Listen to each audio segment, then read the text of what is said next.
pop up. May I ask a quick question before we jump into things? Absolutely. Is the PDF from the last one going to be available, or the slideshow, some variation that I could potentially steal, co-op, In fact, share in good faith? In fact, I just sent an email to everyone that that was on Michelle's list today, with that very attachment. So if you didn't get it in your inbox, I had a bunch of requests, so I apologize for everyone who asked last week for the PDF. I had a poof and it was gone thing. The crust was there and then it left my brain, and I apologize that I left y'all hanging, but I just sent it out by email. If you have trouble with the document that I sent, you need me to resend it, let me know. I happily will do that. And again, I apologize for not being on it, but I also sent for everyone's perusal or to do, if you do what I do, I have it actually saved on my taskbar, the link to the private YouTube channel that we created for Fundraising Friday. So we are endeavoring to keep the that channel updated within a week. We'll have the videos up there, and then eventually, I'm trying to figure out the obstacles, but we're going to also have the PDFs there too, so you won't have to keep asking or remembering where you saved it if you're like me. Like I asked for things like multiple times, so because brain. Anywho, hi. Welcome to Fundraising Friday, part 2 on the people-powered fundraising of peer-to-peer fundraising. As per usual, we like to do a topical photo array for our photo image for our first intro slide. And I think like many folks in the country, eyes are on Ian.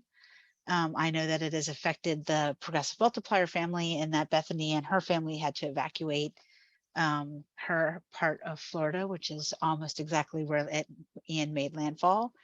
I also know that it's affecting literally millions of people who don't have power and are struggling with the effects of the storm. And so I'm just sending out good vibes to folks who are dealing with this, and hoping and sending out good thoughts, and thankful for all of our partners in our efforts who are fighting to turn back the hands of climate change and the destruction that we've done to our planet. So maybe these storms won't be so terrible in the future. But also I know that this is a caring and loving community that also seeks to help people, and I know that our own friends and partners are going to be doing the most to help this folks affected. So just sort of a moment of reflection and thought for those folks who are affected by this really terrible, horrible storm. I am Polly Stamatopoulos. I am the Senior Director of Movement Group Engagement of Progressive Multiplier. And you see the lovely team that I have to work with on a daily. We joke that we are small, but we are mighty. And this is the whole group that brings to you not only the trainings that we do here, but all that Progressive Multiplier does.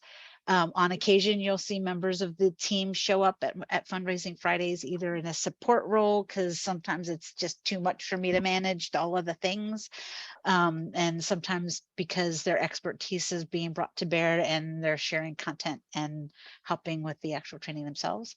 If you ever want to connect with any of them, they always love meeting our grantees and our friends and our partners, and you should feel welcome to reach out. Progressive Multiplier, you all have been here before, I can tell. But you know, this is who we are. We build we are a funding intermediary that funds the progressive movement. We believe in building power is a product of organizing people and organizing money. And we are one of those few foundations out there that are all about helping you raise money. We are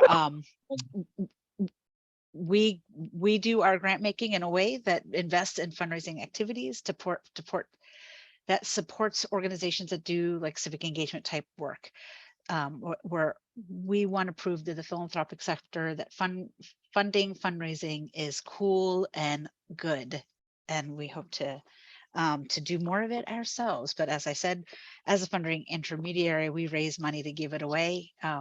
If you ever have a desire to talk about how we could fund you or would like have a fundraising experience that you'd like to see supported, you should definitely hit me up, and I'll love to talk with you about it. We also have a sort of a general LOI, letter of inquiry form on our website that you should fill out. Whenever somebody fills that out, it pings me.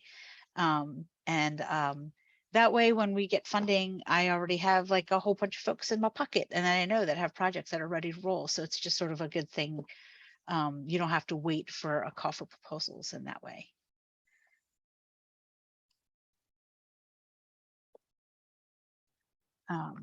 And now my slides are now acting up. Okay.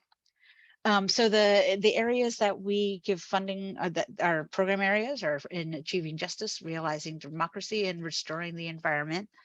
Right now, we're going to be announcing shortly that we've just we're getting ready to onboard a whole new set of grantees in our restoring the environment portfolio, thanks to a participatory grant making process that we developed, that we implemented using other environmental justice grantees. So folks who've received grants a couple years ago and finished their projects helped us pick this current class, and we are very thankful for their efforts, and we're really excited about this new class that will be rolling out soon. I saw that Angela asked in the chat that whether or not if you want to apply for a grant that you come to me. Yep, I'm the big dog in that fight. It's not a fight. It's just sort of, it's my area. I work with the grantees. So if you've got a project, please come to me. I'd love to talk with you about it. So our Fundraising Fridays comes to you from a grant that we received through the Resilience Initiative and Leaders Trust. And we are so thankful for this partnership because it makes this whole community possible. And I really do think of this as our community, and to make it a community, it would be incredibly helpful if you all introduced yourselves in the chat. Say hi, please give your name, where you're at, what you do, what your role is. It not only helps us, get in the habit of maybe using the chat and talking to each other, but it also gives us as a backup so we can take roll and then share back with our Resilience Initiative partners the attendance who showed up for today's session, and why it's why it's good that they're allowing these, helping us make these sessions happen. What the other part of the partnership that we have with the Resilience Initiatives is that we give coaching sessions. So we can do like a simple one hour discussion. We can do a whole block of 5 hours. We've even had folks come back and do multiple blocks of 5 hours of consulting sessions, and it can be on a whole bunch of different things, like from phone a fundraiser, just advice when you need it, to I have this project that I want to put together and I need your help, and let's just put our brains together and knock something out. And I've done both, and I know Bethany's done a whole bunch of different things too.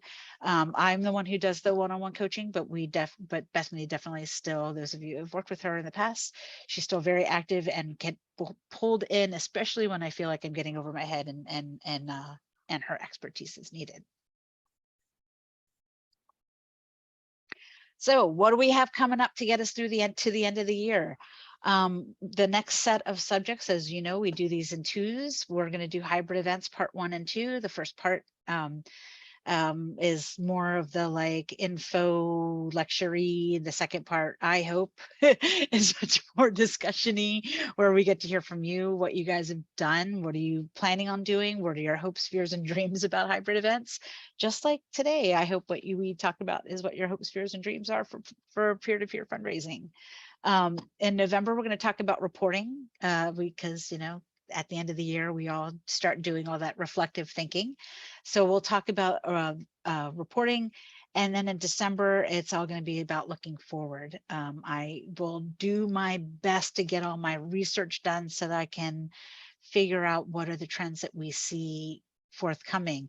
If I have any like big planner nerds on this call who want to like put head together time and help me think about this stuff, I'd love it. Just let me know and I'll reach out and pick your brain. And we typically try to do we try to make sure that we don't ask folks to do something without some type of either compensation or in kind support, like strategic assistance or something like that. But I'm a big fan of tapping the talent that I have in this group of incredible folks on these calls. I am humbled to be in your presence and would love to have your brains uh, in not only the December session, but any of the sessions that we have as we move forward, to make sure that we have the best diversity of voices heard and give the best information to our colleagues here. All right, so diving in. Anybody have anything they want to say or comment on before I'd launch into the actual subject matter? All right. And just I want you to feel like free to like interrupt at any time. I know sometimes it can take a second to like unmute yourself and I might have moved on. Feel free to interrupt. I want this to be as conversational as possible. You can even like, unless you've got like, you know, dogs barking on the TV on, you know, feel free to stay off mute and just jump in the conversation as you go. But here we go. We're going to talk about peer-to-peer fundraising. I'll do a little bit of review of what we talked about last time. And I'll and we'll go into some of the things that we talked about last time that we didn't get to go deep on, that I added more information on this time, which were conversations about the target of the donors of and for peer-to-peer fundraising, and what do we need to do to retain these donors. So it's going to have a lot of a review feeling because we've talked about donor retention before, and we've talked about peer-to-peer fundraising the first time. So hopefully there's enough space for us to have conversations and don't feel like you can't ask, you know, what might feel like a I don't know question. All right, the review. This is the what and the why of peer-to-peer fundraising. So peer-to-peer fundraising gives your supporters the opportunity to raise money. Again, like we talked about last time, it's really demystifying. What I tried to do last time was really demystify this whole notion that peer-to-peer is something new, fancy, and different. We do peer-to-peer fundraising all the time. We just have a new name for it. When we start organizations, when we do events and we ask people to sell tickets for a table, when we do walkathons, runs, bikes, whatever, dance-a-thons, we have utilized the tools of peer-to-peer fundraising for years, and it really is just decentralizing or democratizing, whichever way you want to look at it, fundraising for your organizations. It allows your supporters, what's really great, and this is the part that I really enjoy, is it allows your supporters to tell their stories about why they support your work. Anybody can go to your website, but only people that I talk to will know why I like your organization. And that we know that has a greater impact than just the information that you put out there. It also, because they get to tell their own story, it allows them to be much more authentic about it. So I've seen really great situations where people who receive services from an organization were finally able to talk about that issue with their family and friends by way of fundraising for that organization, and really made personal storytelling, putting their own personal story forward, and it can create incredible impact. It's relational. Fundraising is about relationships. I mean, it's sort of like a no-brainer. You have to, if I'm going to be asking people to give money, it's clearly only works if I'm asking people that I know, who know me, who know who I have a relationship with, to give. I mean, of course, there are situations where you might give maybe a friend or a board member a list of donors and be like, can you call these people? But there's still a relational aspect to that, because I have a relationship with that organization. I can still talk about that organization from a relational perspective. So it might not be a 360 holistic relationship in that situation, but the relationship is still present. Because of that, it's more trust-based, it's more intimate. And the more intimate that you get in the moment of the ask, in the moment of the sharing of the story, the more likely you are to make connection. Now, there's a lot of times where I'm going to be talking about fundraising and money, but I really want to stress that what I see as fundraising is also organizing. Organizing and fundraising are completely inextricable to me. We need people to make change. We need their money to make change. We need their bodies to make change. We need their voices to make change. All of this, bringing people into an organization, helps us create change.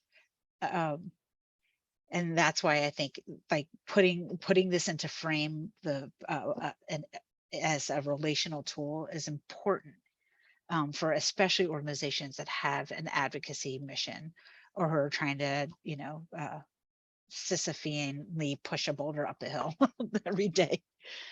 The thing that makes peer-to-peer fundraising different today than it was back in my old school days is the technology that is around us. So I think sometimes when we think of peer-to-peer, we only think of it as a digital thing that we see, or a Facebook thing, or a social thing, a social media thing. But it really is an opportunity to do online, offline, in person, virtual, all of the things. It is, the peer-to-peer part of it is about other people doing the asking for you. Everything else is tactics and tools. Does that make sense?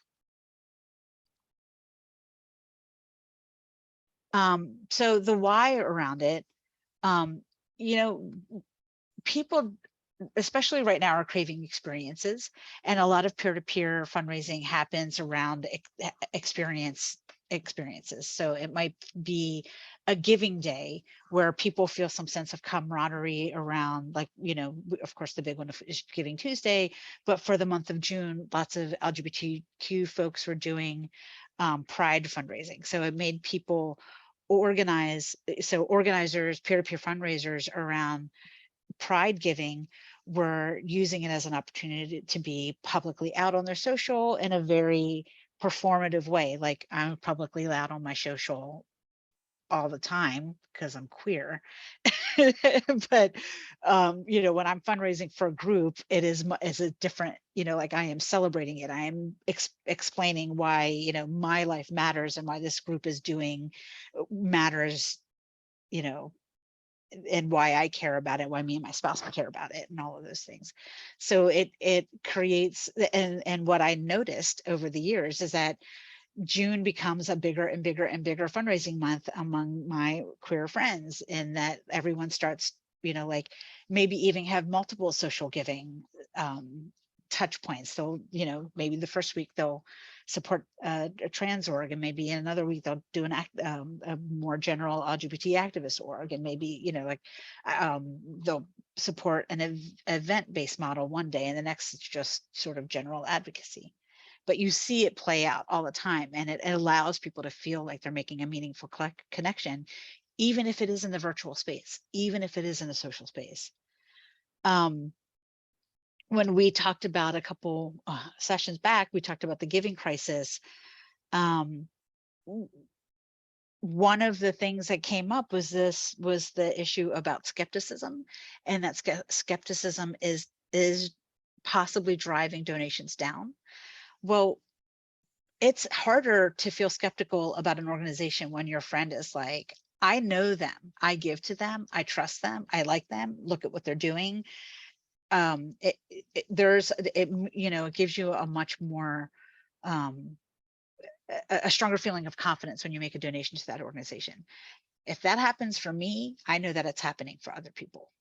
Right. So it guards against all of the doom and gloom that, like the Chronicle of Philanthropy put out there with their like giving crisis conversation. It also allows you to build those deeper relationships with your supporters. And I'm specifically talking about the people who are doing the peer-to-peer fundraising. Like you have to really think about, like, it's one thing to like your organization and to write a check. It's another thing to be like, I'm going to go proselytize. I'm going to go stand out on this, virtual street corner and tell people that they should be supporting this group. It might not feel like a lot of work, but it's actually like that's a really cool thing. And the tools, the easier you make it with the tools that are available or the systems that you set up internally, so to make it easier for that donor, um, the better the relationship is that you will build with that supporter, with that donor. I think one of the most important parts about the why around peer-to-peer fundraising is it helps you build your acquisition friend to family pipeline. That whole lead gen funnel. People give because somebody they like and respected and trust asked them to. When you're doing acquisition, for example, you're generating leads, you're sending out mailing, you're renting lists, whatever you're doing, you have a lot of land to traverse before you turn that stranger into somebody who's truly part of your family. And you might get that first gift, but it's really hard to keep that first gift, right? So this helps that distance to be shorter. It also is way more cost effective because you're not having to buy ads, you're not having to buy, well, I mean, there's ways that you might be supporting the activities, of course, but that's not the primary outlay. Somebody can, if you have your system set up, if you allow it to be possible, people can bring people to your organization without you doing really much of anything. And that is a gift. Um, so it really does help you with your acquisition strategy. And if you don't have money to spend on acquisition, this could be a way to help you do that. It also really lets your organization break out of the box of like, of how you fundraise. We get sometimes like very myopic, like these are the things that we're doing, this is how we do it, this is our branding, this is how we talk about ourselves. And then someone comes along and it's like, I'm going to do this really wacky thing for my birthday, and we're going to this is how we're fundraising for your group. And you would never ever ever ever have thought about doing it that way or talking about it that way. And maybe it's not something that makes you happy that is happening. Sometimes you have to deal with that, but it does, but it does open you up to lots of creative things. And even brand new fundraising ideas that you would have never thought of might come from a peer-to-peer peer-to-peer project that someone did that you're like, oh wow, that's such a great idea, I'm going to now institutionalize it.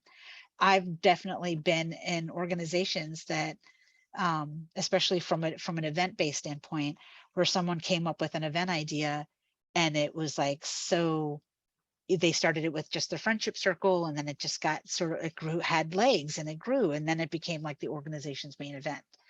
Um, and that would have never happened if that friend of the organization hadn't done that first cocktail party at their home.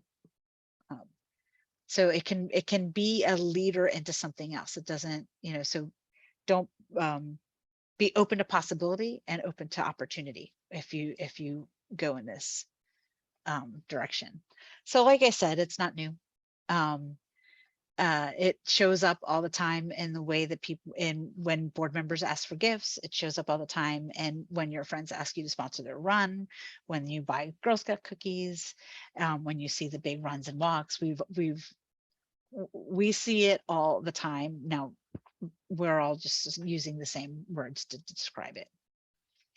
So again, in the sort of review way, I broke it down into 2 ways last time. There's so much more than just 2, but I sort of tried to make it as clean and simple as possible to say, like, one would be like supporter initiated, self-motivated, and then the other is an organizational initiated, organized way. So this would be like, that that the friend or a friend of the organization is asked their wedding guest to make a donation in lieu of a gift to the organization, and you are the beneficiary of that. So you don't have, there's not a lot of lift, it's really self-motivated. The donor, it's sort of that supporter is doing all the things. Now the more you support them, the better the results will be, and the better your relationship with that couple, of course. Rafaela, did you jump on camera because you wanted to, that you had something to say? Not really. I just jumped in camera, but I'm gonna get a coffee, so I'm gonna also jump out. Just wanted to make sure. And please, like I said, interrupt, say something if you got, anybody's got questions or has an example that they want to share. That, you know, share your successes and your flops. Flops are fun. It's also when you're just a hot take tip on peer-to-peer fundraising. When you thank folks for their gift, harken back to the thing that got them there. And especially when you're doing like the, you know, the many months later touch point, you need to be able to remind them because people will forget, oh yeah, it was because of their wedding that this organization now has my email address or that was my contact information. Hopefully you've done some, we'll talk about that, but hopefully you've done some relationship building over that time. So the organization initiated one is more like a giving day, like Giving Tuesday, or you have that event situation, like a run, walk, dinner thing. Maybe you even set it up as a competition, like with your board members, for example. You might create like at the beginning of the fiscal year, you might say, all right, if your board has a give and get policy, you create a board giving, peer-to-peer giving campaign where they set up online fundraising pages and they each solicit their friends, and you got the board chair who's being like the cheerleader and egging them on and also holding them accountable. And you just provide them sort of like some tips and tricks and, you know, little graphics and stuff like that, but it's really, you know, their thing. So when the donor, when it's organizational initiated, you tend to like set up the parameters, set up tools, give them the things that they need, and then you let them run with it, and then you do the encouraging along the way. The self-initiated ones, it's just more of like the yay, and you're, unless you're lucky enough to be let in on in advance, then it's usually just the after, like, oh, okay, we're getting these gifts now, I know there's something happened, now I need to respond to it, now I need, you know. But when you do a donor organization initiated one, whether you're doing something small like a donor, like a board membership, a board member donor drive type of an activity, or if you're doing some big run walk thing where you have like a whole huge P2P team, think about creative ways to celebrate the askers and the supporters who are doing the work, and think about and just remember to not get trapped by doing your all of your applause related to dollars, because, you know, we all come from different economic strata, we all know different people, we're not going to, you know, not everyone's going to do well as other folks based on where you live, who you know, what's going on in your life. But applaud the effort and the activity. The you know, it is more important to me that somebody brought 10 donors into the organization. They might 10 small donors to the organization that I can then build relationships with, that they then can also bring multiple people in and multiple people in, than somebody who brought in one $1,000 donor or one $5,000 donor. Like, not gonna lie, happy to get that gift, but that one person has less of an impact not financially, but an impact like organizationally, then 10 people can. That one person might open the door to another 2, 3, or 4, but those 10 people could open the door to another 100. And those 100 people can open the door to another 1,000. So make sure that when you're plotting success, we don't get lost in the like, oh my God, but the dollars that that person brought in was so much higher. Think about the big picture for your organization and what is helpful. We don't want to then act like those dollars don't matter, because of course they matter. And of course, $5,000 would make a big impact. Does that make sense?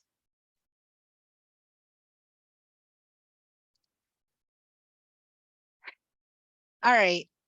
You're making me sad because you're not talking. So I'm going to make you talk. Are you guys are you planning a peer-to-peer campaign?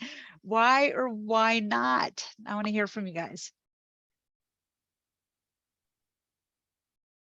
We're planning our first in-person event in a couple or next month. And it's, I guess it's peer-to-peer because essentially it's put on by both board and staff, and inviting like our friends and participants to be a part of it. And it would be our first one after 2-3 years now, How is it going so far? It's a lot smaller than what we're used to. In the past, we've had much bigger events. But it's okay. We just kind of see it as an opportunity for us to feel it out, and see if people are comfortable coming back in person and socializing. And are folks selling tickets or anything like that? Are folks helping you promote it? Right now we're just doing an invite list, and then we're just going to do like a paperless invite. And then we're applying for a couple of bank sponsorships. And then I think we want to leave it open and just do a pitch like, hey, just come and support us, instead of saying like it's $50 at the door or something like that. We just wanted to just keep it more light and social. Mm-hmm. Cool. Keep us posted. Rafaela?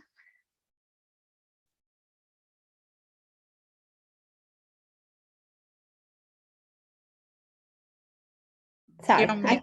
yes, I can share it if I mute myself. Yeah, it's something similar to what Angela was saying. We just had 2-3 weeks ago our first event in person after a few years, and we kept very small. We really want to taste it out and feel like not promoted too broadly, just to our donors, local donors actually. And then we didn't ask for, actually that was maybe a mistake. We didn't ask for a ticket, it's free, because we really want a more like thing, like, but then it was a mistake because we had over 60 people RSVP, and then of course if you don't ask for a ticket or pay something, even $10, 22 showed up. So that was still good, because also all our staff were there mostly. So if looked, there was no empty space. However, we had a lot of leftover food. But it was nice. It was I wish we'd be a little bit more of those 60 people that they actually sign up. So I do recommend, when you do kind of my main lesson intake is never do like totally free events. But at that point, I was just saying that one of the donor came and she said, I want to organize a peer-to-peer, I want to organize a dinner or something. And that was the great outcome, I think, because we never really had peer-to-peer campaign, because we never had interest, or we didn't know how to ask. I mean, actually, to be honest, we did ask a couple of times to major donors, but they were like, yeah, maybe in the future, I'll think about. So that was the first time it sometimes came to us. So I think we need to really take advantage of this and start to cultivate and see what's happening with this donor and support her. So this is very useful on giving the right support to have a successful event for her. Yeah, no, that's really great to hear that somebody sort of raised their hand and said, hey, I'm interested in trying this out.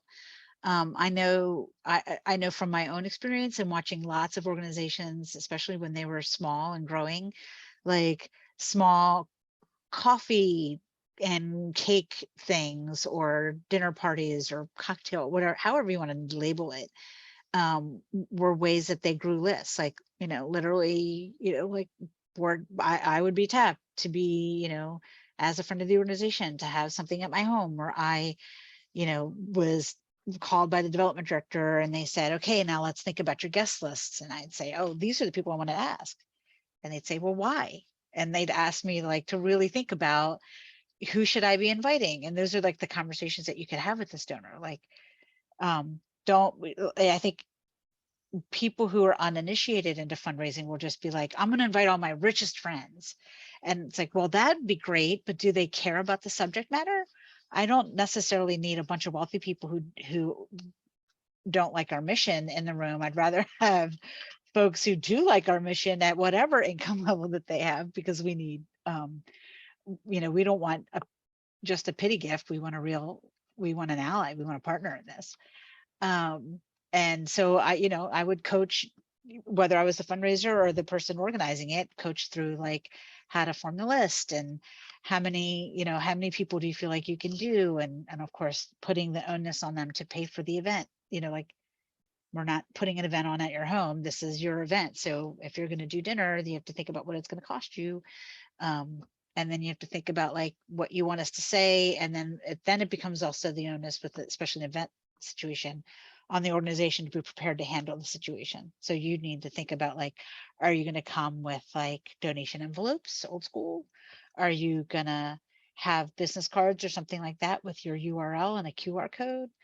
Are you just going to ask folks to do a text to give? If you're going to do that, do you have a text to give set up? So those are the types of things that you have to think about when you're doing stuff like that.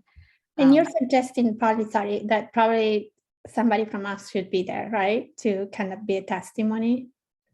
It's, you know, usually that's what I would do, unless that person has a personal relationship with the organization. But even so, I sort of, I like to go because I want the people to feel like the organization cared enough to be there too. So it might not be the executive director. It might not even, you know, it might not be the program director. It might be me. It might be someone on my team. It might be a board member who has a relationship with that donor. But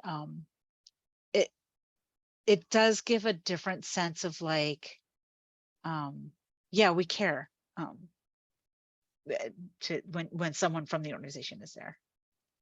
And also it can get awkward if somebody is like asking a lot of questions and that donor just doesn't know. And it's different when the donor's like, I don't know, but I'll get back to you. And if a staff gets asked a question and they don't know, and they say, I don't know, but I'll get back to you, there's a system. They can exchange business cards. They, you know, like there's a, you know, like there's an expectation that the question will be answered. Whereas it might just feel like dangly and uninformed otherwise. I don't know how else to say it. My brain's not really working right now. Maria, do you want to talk about your attendance issue? It sounds sort of in line with what Rafaela mentioned. Sure. So we've been having in-person events for about a year now. We started with hybrid at the end of 2021, and we saw a lot of folks want to join at the end of 2021 virtually, and then saw like a trickle in person.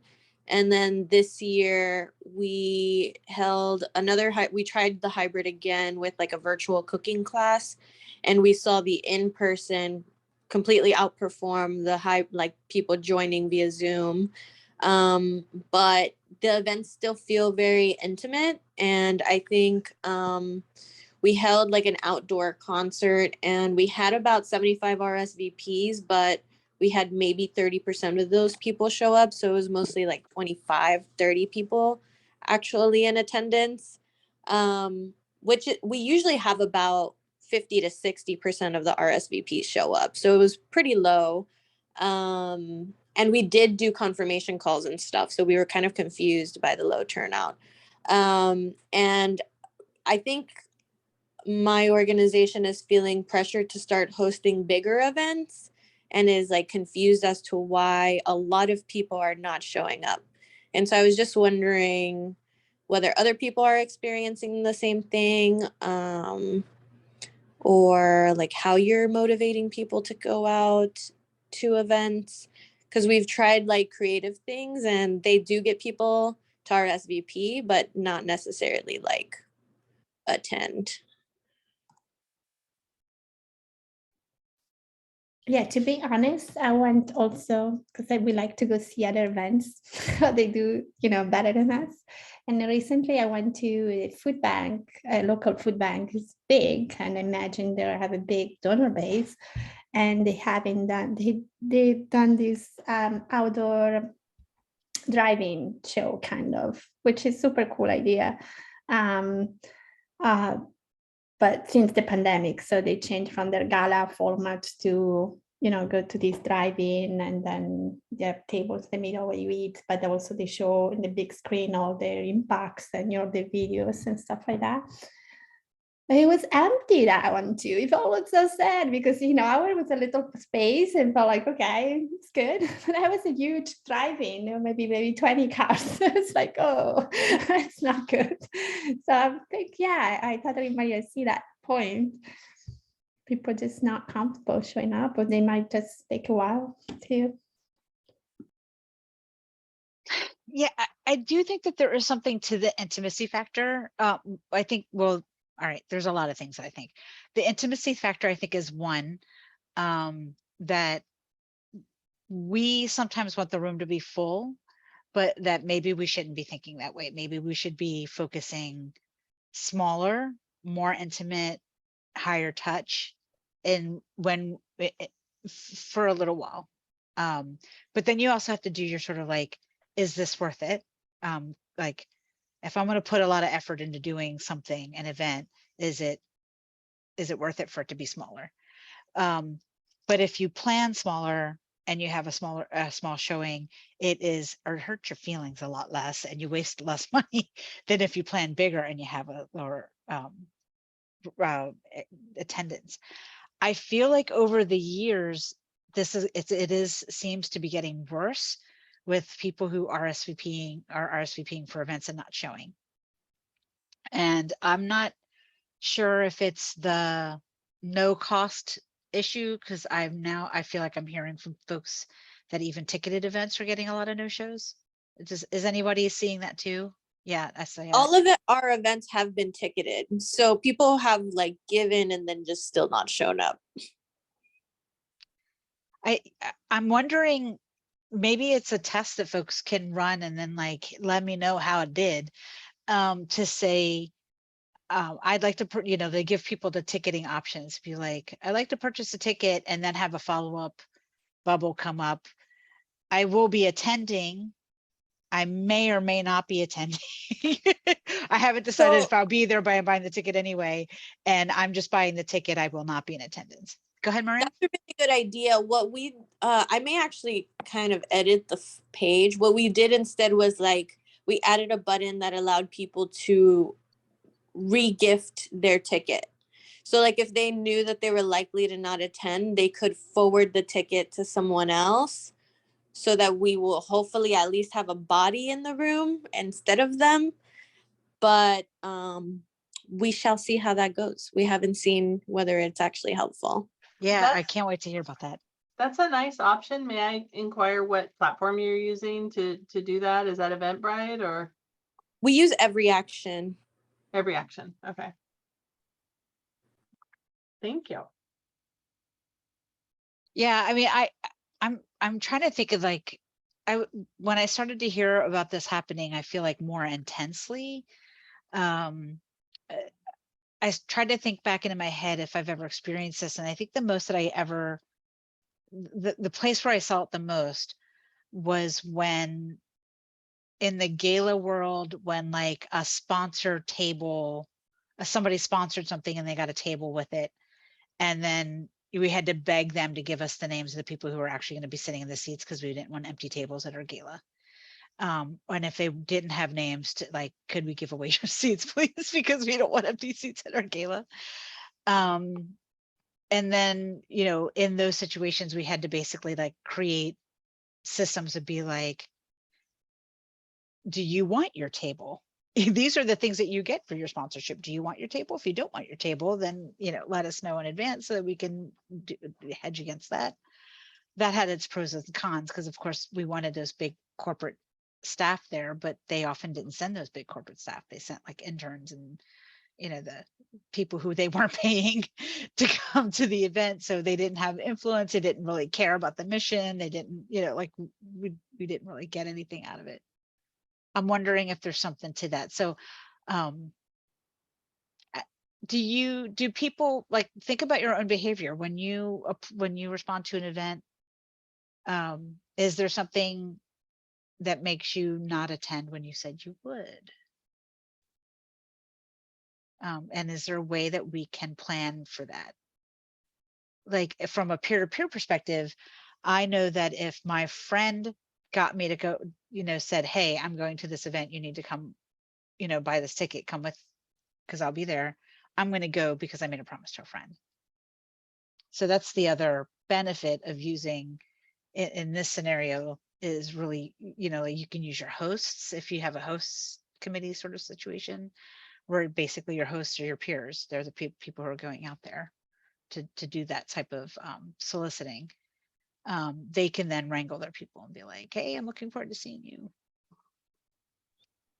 I think one question for me is a lot of these events felt like they were networking opportunities for a lot of our donors and people who are connected to our organization.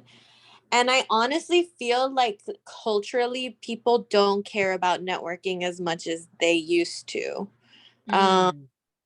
I don't know how to answer to that, but I just like when I even have conversations with friends, they prefer to just go and get coffee or dinner with me than like go with me to a fundraiser. The other day, like an extra 15 minutes of traffic made me and my friend who were going to go to a political fundraiser just decide to get dinner instead. So I think like just the interest has shifted, which is why I kind of was constantly trying to look for other interesting reasons why people would want to go, like for a cooking class or for a concert. But even that I think feels like I don't know, I am confused. Well, it's interesting. I saw a report that did say peer-to-peer event fundraising had a dip last year. That peer-to-peer fundraising in general had been going up, but that event-based fundraising was going down. And I'm wondering maybe if this is, you know, that we were blaming COVID for something that was really just something else. Maybe there are too many. Maybe there's too much, you know, like, or that's just not the way to use peer-to-peer right now. Or I mean, we'll definitely talk about. I attended my first gala. That sound you heard was not my eyes rolling. And it was really interesting to me because I have felt, you know, so many of us, our organizations are in the trenches doing different kinds of work.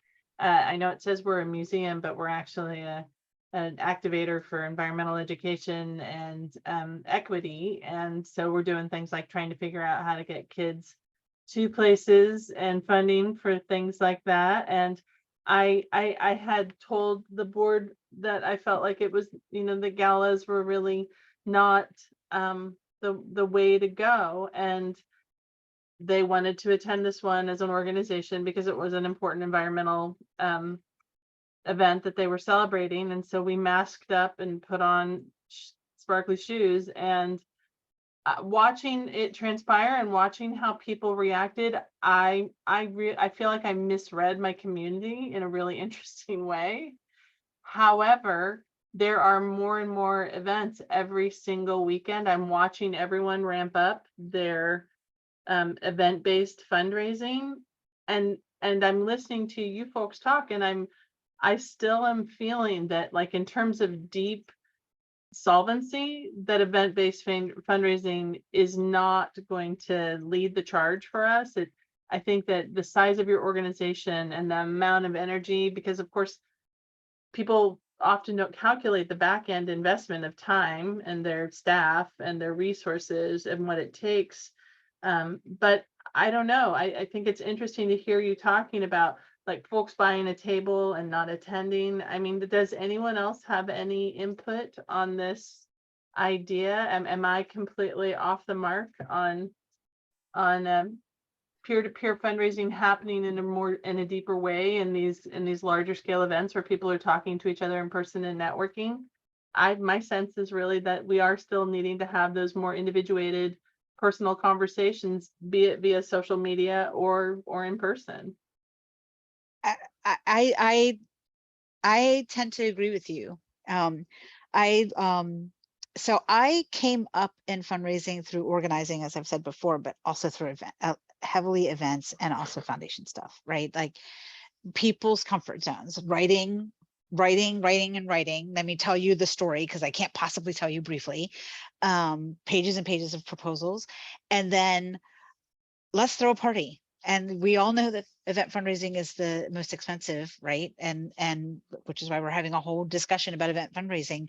But I also feel like when fundraisers want to expand our world, we still expand it in the ways that's in our comfort zone, right? So like, we'll be like, we need more grant writers, or let's find other ways to do events. And that's why I always like was giggling to myself thinking like, and I've had this experience before, like, let's talk about peer-to-peer. And I scan the world of peer-to-peer fundraising, and it's wrapped around events so often because events are a comfort zone way of fundraising. And I hope that we can think bigger, broader, and think about all the different ways. And because I do think, like, I went to 2 events last week, 3 events last week, which just felt like in my former life, like 3 events in a week would have been like a normal week. But after 2 years of not, it felt like a whole lot. One was amazing. I saw someone that I hadn't seen in 25 years who I gave her first, job to, and, it was like amazing to see and catch up with. Like that wouldn't have happened if I hadn't attended. So that was a beautiful thing. But yeah, the room was empty. Lots of people didn't show up. Most of the people who were there were staff or affiliated some other way to the organization. And I could imagine that part of the people who organized the event were heartbroken because they got to party with their colleagues, which is cool, but not the point. I know that they raise money. I know that they sold tickets because there was a ticket for admission. But the people who were corralling and organizing the ticket sales, I wasn't seeing a lot of the peers activity. So I think it's something for us to think about. Maybe we talk about more in the hybrid event part. But I guess to me, what this conversation is making me feel like is, while event-based peer-to-peer fundraising feels natural to a lot of our organizations, like that's the way to go, it still hinges on the event, and the events are struggling. Are folks thinking about or doing any peer-to-peer that isn't connected to events right now? No. Oh, Kirsten. Yeah, I'm actually about to host a little coaching session with our board. It'll be the first time I work with them directly on peer-to-peer work, but also doing networking online, doing coffees with people outdoors and safely distanced. I mean, we're blessed to live in California where we can do that for a little bit more of the year than some folks can. But the individual fundraising at the organization, again, I've only been there for 13 months, it's down.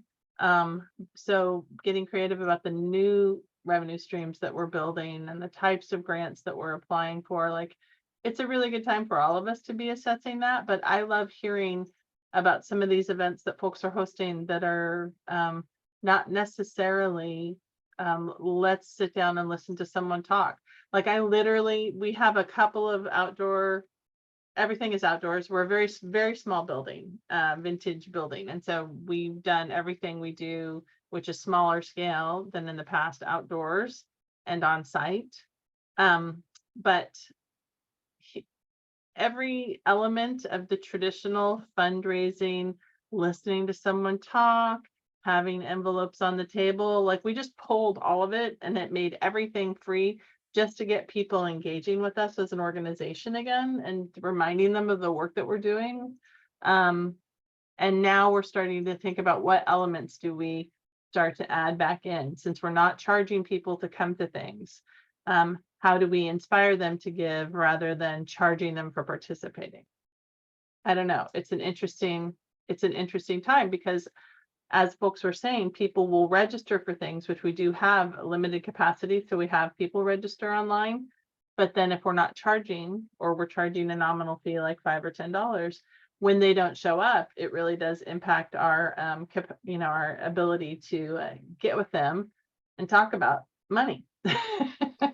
So it's not bad. I think it's forcing us to evolve. But I would hope that other folks could sprinkle in some of the different ways they've engaged those major donors at a time where they're not coming and sitting down with you. I'm wondering if it's part of this rebuilding that event, because I know that if an event is popular and we haven't rotated event for a couple of years, right? So people kind of having that regular, like Maria was mentioning a concert. If you keep on hosting a concert in September, the people start to, it's September when the concert comes, it start to build up the expectation, and like more people come year after year, right? It's like we run farmers markets, and we know every time we change location to a farmers market, it's a struggle for a couple of years, because people have to get used to the new place, the new routes. I'm saying that because also my daughter does this crazy sport, which is synchronized swimming, and they've been doing this show every year. They never even stop because it's outside, so they didn't stop for COVID. And it's the main fundraiser of the the organization. And the amount I went this year, she started last year, I went for the first time in September, and the amount, they ran the show for 4 nights, and they have over 250 people every night. And it's amazing how many people they have. So people, if there is something to build up this excitement, and this always every year, Labor Day, there is that show, I think that helps too, right? At least that's what I was thinking, like if we start to do this dinner every fall, our fall dinner, maybe next year we'll have a little bit more, maybe the year after, it's something that you're to rebuild. Yeah. I think that what's important with things like that is to consider, one, that you are doing the work to transfer the relationship from the event to the person. So I worked with organizations in the past who had a whole bunch of these annual signature events that were really just really fun events, but they didn't bring people closer to the mission. They were just really fun events. People came because it was a great party, and yay, I made a profit. But we were trying to change laws in that organization, and I needed more than just their money. I needed their activism. I needed them to talk to their representatives. I needed them to do things. I needed them to be vocal in the world and not just come to our event and have a great party. So it was my job to really do the conversion and the retention. We'll go into that too, but I think, and then part of the conversion and retention and building, like what you were saying, Rafaela, is like creating a new habit for folks. Like when you move it, you have to you're going to lose some fidelity because, folks are used to it being in one place. You'd have to do, move it to another place. Peer-to-peer, when you do events with a peer-to-peer component, it's helpful because then they can also be your ambassador to help, guide folks around the changes. But I think that this all also points to like, how do we do what we need to do to make sure that we make those people connected to our missions. And we're going to, like I said, we're going to get into that. But I love this conversation because it also just sort of sets us up like nicely for next month. And it does shine a spotlight on where Achilles heel can be for peer-to-peer fundraising when you're that is a event based, that there needs to be that we have to figure out whether it's rigor, activity, tools, systems, I don't know, like each thing is going to be slightly different. We have to figure out what that thing is to make it effective. And then the harder conversation is, at what point do we say this isn't the right event for peer-to-peer, this isn't the right event, period, to do for organization, and we need to try something different. That and especially if it's an event that feels like it's part of the organization's culture, it's really hard to have that conversation in a thoughtful way, without hurting a lot of feelings, but let's talk about doing it right. So when we're talking about, like, whether it's event peer-to-peer, whether it's the driven by the organization, or whether it's trying to get folks to think, like Kirsten, what you're talking about, like getting your boards to do their thing, right? We have to think it's good for us to understand, like, who in the world is doing peer-to-peer. And I'm not talking about the askers, I'm talking about the people who donate, because our askers, I went a little bit down a rabbit hole on this just to be transparent, is I was like, really, like, why can't I find anything about who are the right people to ask to be to be the peers? And it's because it's so freaking intuitive, you don't even need to like do an education about it. I did a slide, I think it's a few slides down, but we know who our friends are in our organizations, but what we don't know is how to help them be responsive, to how to help them be effective. So there have been some studies done. There have been multiple studies done. One of them is called the social donor study. And so peer-to-peer, just as we landed on this name for this activity, it is also now getting a new name. Some people are trying to call it social donors. Peer-to-peer isn't only social media, but it is so, but it is being sort of talked about in this way. And the social donor study does that. It talks about all social, it talks about peer-to-peer as social donors. Anyway, they did this big study. They interviewed, they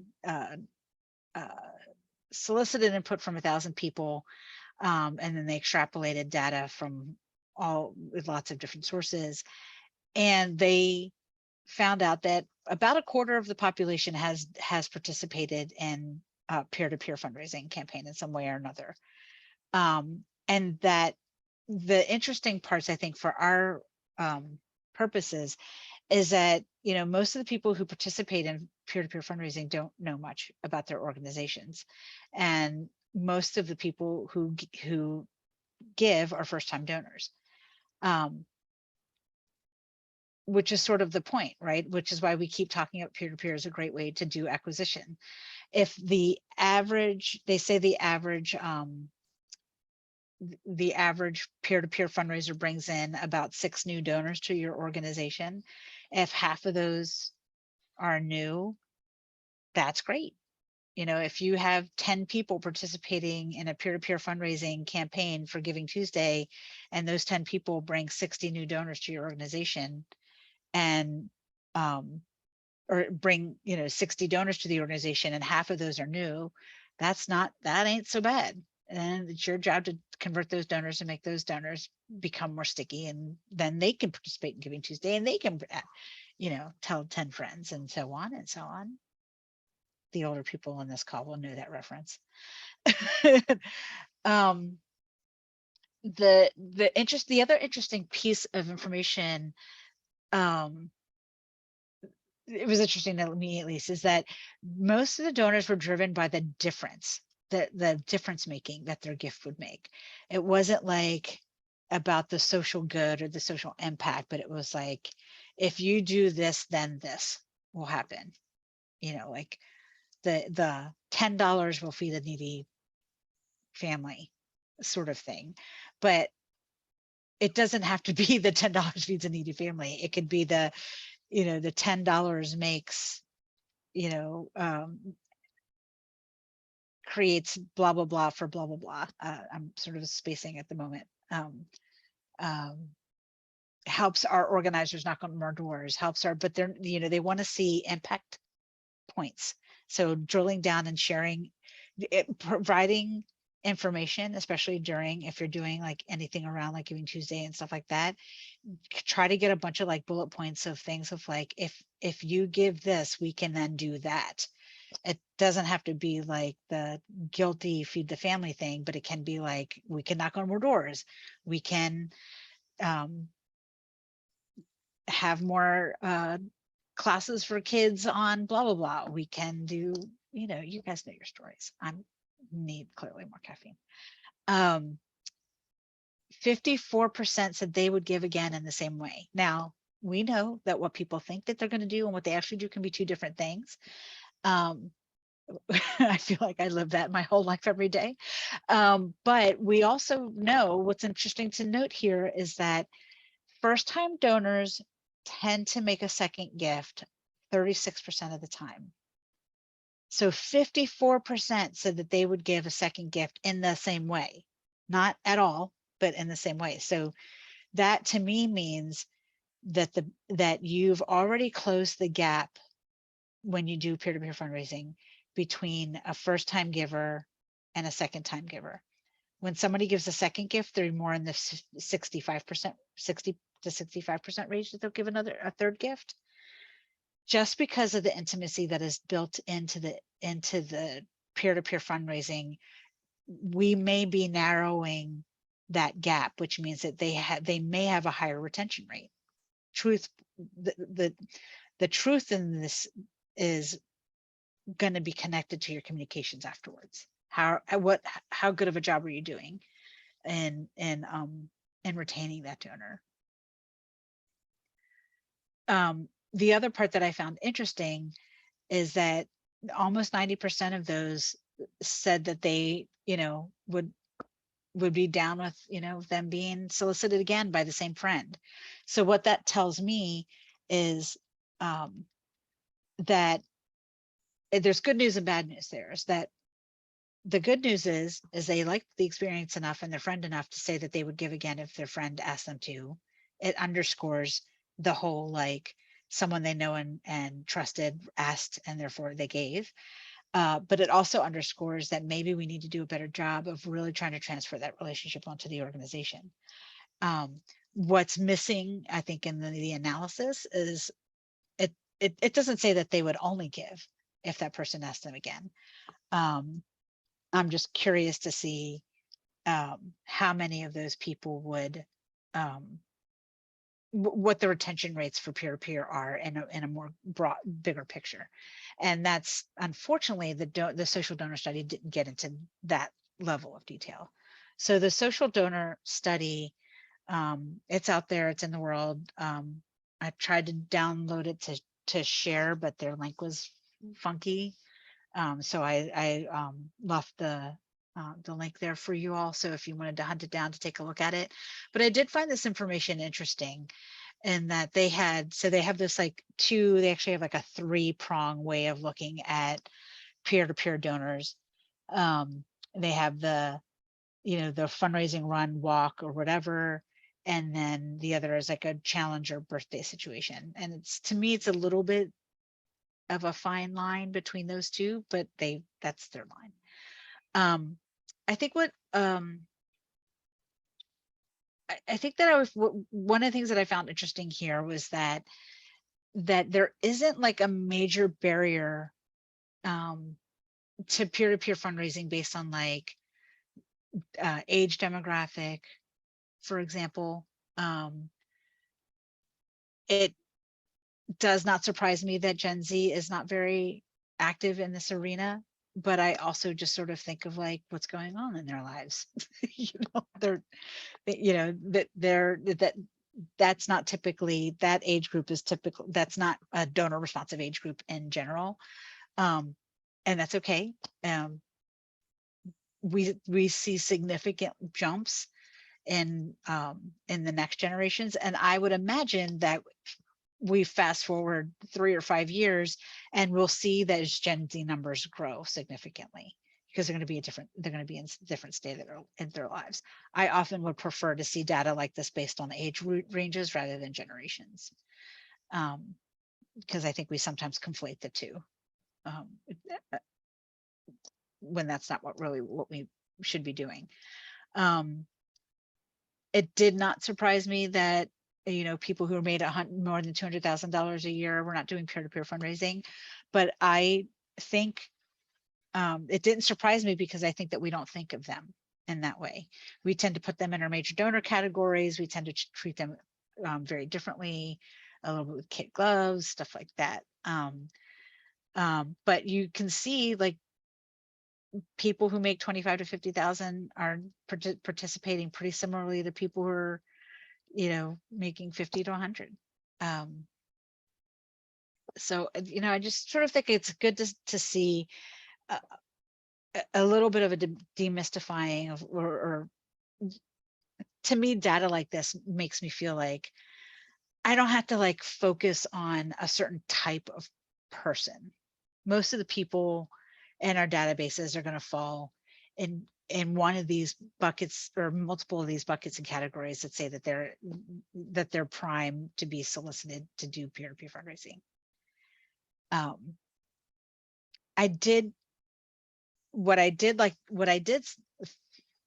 Another thing that I did find really interesting was the average donation was, to me, was pretty decent, $100 versus a median of 50. I believe that is slightly higher than the typical average for acquisition fundraising in general. So, and I think that is because of the intimacy that's built into peer-to-peer fundraising.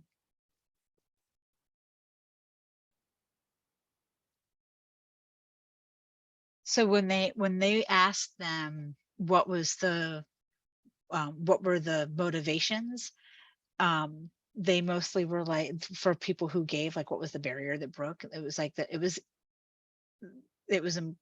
was easy. They cared about the mission. They felt like the money would make a difference. And then we get to like the other part of the story. They wanted to support the person making the ask. They wanted their friend to look good in their fundraising efforts. And the peer pressure of like their friends were going, so I went. I think the social component cannot be underscored enough here. But the call out that I make at the bottom of the slide, I think, is important too. It's the make a difference thing that really impacted those first time donors. So I think from a strategy perspective, if you're trying to get more first time donors to your organization, you want to meet new people and do acquisition, especially, then you need to be impact forward in your messaging that you share with your people who are doing your peer fundraising. Does that make sense from what we've learned in the world of peer-to-peer donors? So finding who your friends are. This really, when I said it earlier, I didn't mean to be flippant about it, but it really should be fairly intuitive. Who do you ask to be a peer fundraiser? So I'm a big fan of like kicking the tires, testing something out with folks for the first time. And I would go in with my closest friends, those hand raisers, as staff members, board members. And then as you start to broaden your net out, you definitely want to look at people who are doing things like taking frequent actions, and not just raising their hands, but clicking buttons and forwarding and social promoting and all of those things. basically anyone who's got a passion for your mission is ripe for this, to be a pure fundraiser. I'm sharing these slides again because I felt like it was important to sort of underscore that when you're thinking about your team, you've got to equip your team. And this again is from like an organizational pure fundraising perspective, that you need to think about the tools that you need to have at the advantage. And I don't mean tools like you have to go out and get database, you have to go out to get this tool, but like if somebody's going to have an event at their, if somebody's going to have a little dinner party at their home, what do they need to help you spread? Whether it's a body like a staff member to give a little spiel, or donation envelopes so people can fill it out, or a QR code or a link or a thing. Like what are the little tools that you can give people to help them be effective? Do you have like a folder of logos and pictures that folks can use so they're not grabbing them from your website and maybe using the wrong picture for the wrong message? Just think about like putting together some things that you have at the ready so that that help folks when you launch into this activity. Sorry, I was speaking about this slide when I was on the last slide. You want to make sure that you celebrate them and their work, and you stay connected to the people who are volunteering for you. It's just so important, because if they've done it once, they'll do it again. Most people will, after they do one campaign, will do multiple campaigns after that.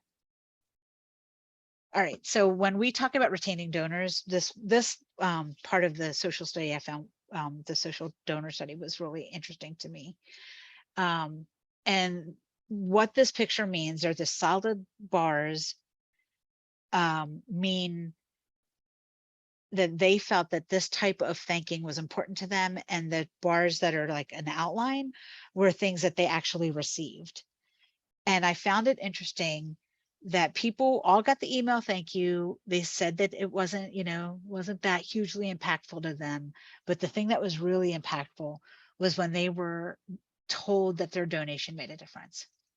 And I feel like this is like the 5th time I've said this, but it seems to be, when the people are telling us, we sort of need to listen. The other thing that I found interesting was that the people who got promotional giveaways seemed to like them a little bit more than their present, fewer of them got them in the past than got them, then they said that they were important. So there were some folks who were honest enough to be like, well, I wish I got a t-shirt at the deal, or I wish I did. And the other thing that I felt like tied to that was the thanked on social media. A lot of folks will tell you, oh, I don't need the public recognition, and then be mad if they don't get publicly recognized. Let's just face facts. So when I think it is important to demonstrate gratitude. So when you're thinking about thanking donors, create a way to thank donors publicly for their efforts. Even like, some couple got married and put you on their gift registry.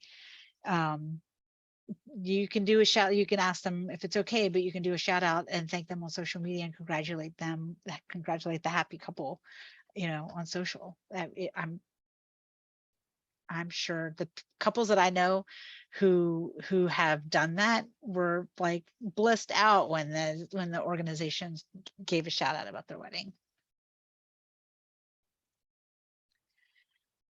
So again, 36% of first time totals will give again this year, meaning a second gift in the same year that they were solicited. But remember just that the social donor study said that 4% said they would give again. So this is different. This is the difference, the 36 to 54. It's the difference between typical first time donors and social donors, actual and intent. So it'd be interesting to see if, as you move forward, what you see as a difference in retention. And that jumps up to almost 60% if they've given a second gift in the same year. Also, the more that somebody gives, the more likely they are to be retainable. So again, this is that stay ready sort of situation of like the tactics, the tricks, the tools, all the stuff that we use in our regular fundraising lives to do good fundraising, good donor retention, good donor relationships. All of that is how we retain social donors, peer-to-peer donors.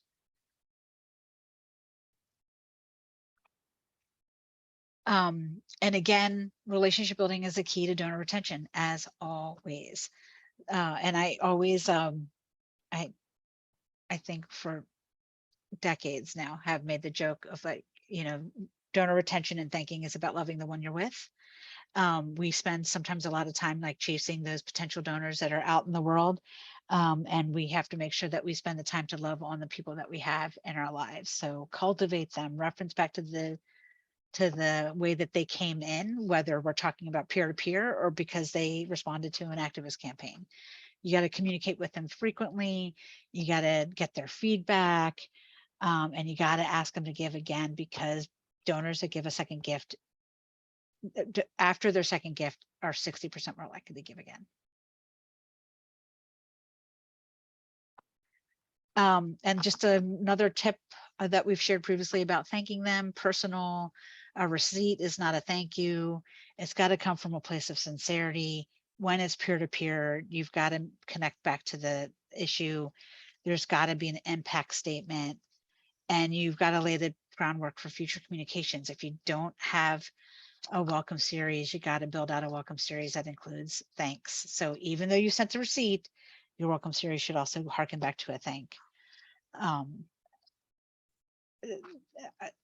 Harken back to a thanks. I can't tell you how often I have made donations and gotten just the analog thank you and almost no cultivation. I've been like, dude, you could do better. You guys are so good.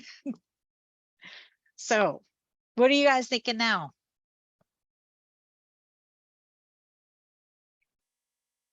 Are you just done with me talking? I'm trying not to talk too much. I have all sorts of things to say. A couple of those slides were fantastic. Thank you. Really great cheat sheets. I think that the most important part of this conversation from my perspective is that we need to change the way that we think about cultivating that on the peer-to-peer level.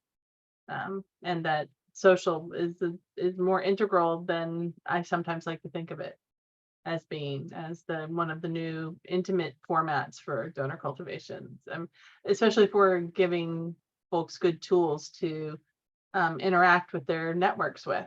And that's, I think I can definitely do some work upping my game there and getting my team to hopefully embrace it.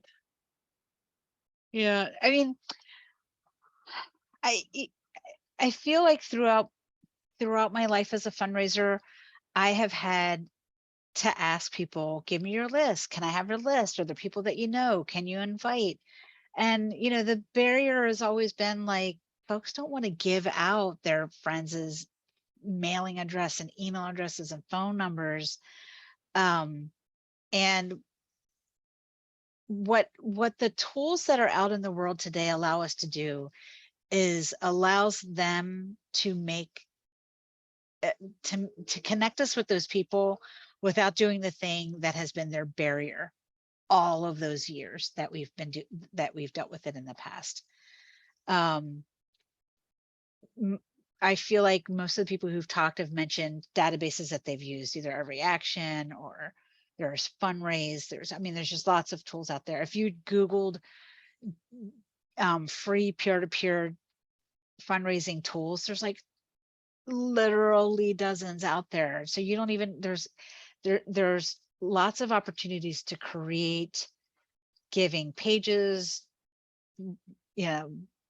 let donors make donations on your behalf. You can do it through Facebook. But it really does, well, if you do it through Facebook, you still have to chase down the names and the emails. But there's plenty of opportunities now that we didn't have in the past when we were trying to get folks to open their Rolodex. And it's, to me, if you are trying to expand your donor base and you've got and you don't have a budget really to spend, but if you've got some time that you can squirrel away, this to me feels like the right investment. Create a couple of tools, create some collateral, some content. Here's a sample, here's a way to ask for money. Like, please support my favorite organization because they do blah, blah, blah, and I love it. You know, like literally give them some sentences that they can, you know, put on their feed, the tweet that they can put on the gram or whatever. Pull together some images. Check out some of those free tools. You can even kick the tires on one yourself and see what it's like.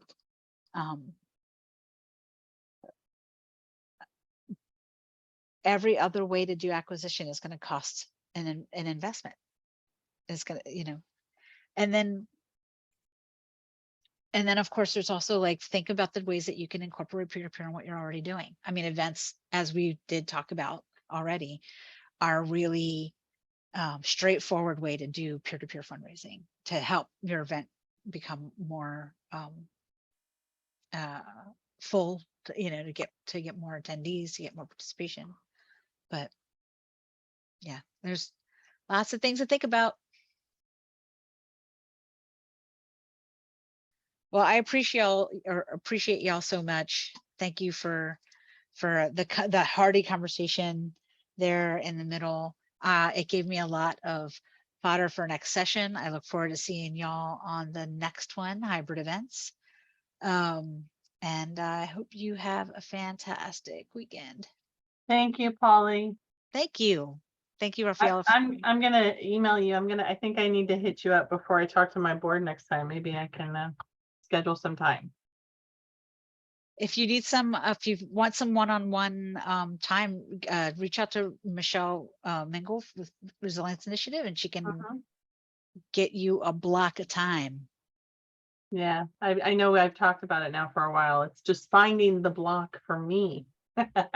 Well, what some people do is they they'll set up, they'll get the permission, and then we'll use one here, and then I don't hear from them for a month, and we use another one there. Whatever works. Yeah, we're going through a bit. Well, since it's just the two of us now, we're going through a big staff transition